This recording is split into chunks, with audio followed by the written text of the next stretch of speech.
আগামীকালের রাশিফল চন্দ্র রাশির ওপর বৃশ্চিক রাশি 14ই অগাস্ট 2025। আপনার সন্ধ্যা মিশ্র আবেগ মিশ্রিত হবে যা আপনাকে উত্তেজিত রাখবে, কিন্তু বেশি চিন্তা করার কোন প্রয়োজন নেই, কারণ আপনার সুখ আপনাকে হতাশার চেয়ে বেশি আনন্দ দেবে। এটি ভালোভাবে বোঝা উচিত যে শোকের মুহূর্তে আপনার জমে থাকা সম্পদ কেবল আপনাকে পরিস্থিতি মোকাবেলায় সহায়তা করবে।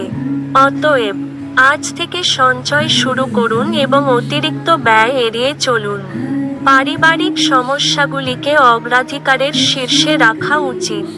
কোন বিলম্ব ছাড়াই আপনার এটি নিয়ে আলোচনা করা প্রয়োজন, কারণ একবার এটির সমাধান হয়ে গেলে গৃহস্থ জীবন মোকাবিলা করা সহজসাধ্য হবে এবং আপনার পরিবারের সদস্যদেরকে প্রভাবিত করতে আপনার কোনো অসুবিধা হবে না। প্রেমের উচ্ছ্বাস অনুভব করার জন্য কাউকে খুঁজে পেতে পারেন। কোন নতুন যৌথ উদ্যোগ এবং অংশীদারিত্বে সই করা থেকে বিরত থাকুন। আপনার প্রেমিক আপনাকে প্রাপ্ত সময় দেয় না, আজকে আপনি এই অভিযোগটা তাকে খোলাখুলি জানাতে পারেন। আপনি আপনার বিবাহিত জীবনের পূর্বরাগ, পশ্চাৎধাবন এবং পানি প্রার্থনা ইত্যাদি পুরনো সুন্দর দিনগুলিকে রিফ্রেশ আবার করবেন। আপনার ভাগ্যবান সংখ্যা 9।